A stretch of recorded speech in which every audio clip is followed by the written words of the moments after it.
South Korea Corruption Investigation Office (CIO) has released from its detention the impeached president of the Asia country, Yoon Suk Yeol, who was arrested and detained since January 2025 over the 6 hours of martial law he declared, which on Friday, the Seoul Central District Court faulted the legality of the impeached president's arrest and ordered his release immediately. CIO decided not to file an appeal to challenge the decision of the district court and release the impeached president, Yoon Suk Yeol, who walked a little distance to outside the exit gate of the detention facility, waving at thousands of his supporters who gathered at the holding facility ahead of his release on Saturday. Yoon has been in detention since being arrested in January on charges of leading an insurrection, one of the few criminal charges the president, according to local observers, does not have immunity from. The Seoul District Court, in its ruling on Friday, said it was questionable whether the insurrection charges indictment was filed after the defendant's detention period had expired.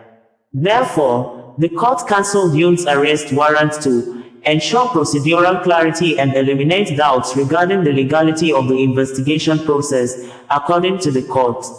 Yoon's lawyers had also argued that the crime of insurrection is not included within the investigative jurisdiction of the Corruption Investigation Office for High-Ranking Officials, CIO, the agency that had requested the arrest warrant against the leader. The court said the question of jurisdiction was unclear, as there are no provisions in current laws about this issue, and no previous ruling from the Supreme Court.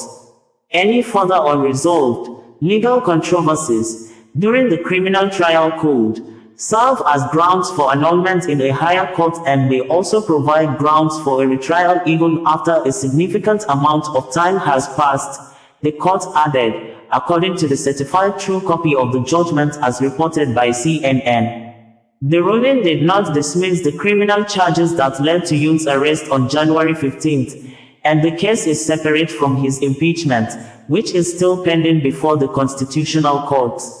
The criminal charge of insurrection and the impeachment case before the South Korea Constitutional Court were triggered by his December 3 martial law declaration that also led to the impeachment of the Prime Minister, who had taken over as acting president and refused to authorize the arrest of the suspended president. South Korea's Finance Minister Choi Sang-mok is now acting head of state, and has sought to calm economic markets and reassure international partners amid chaos in government leadership. He was seen going to cheering supporters, who were waving Korean and US flags.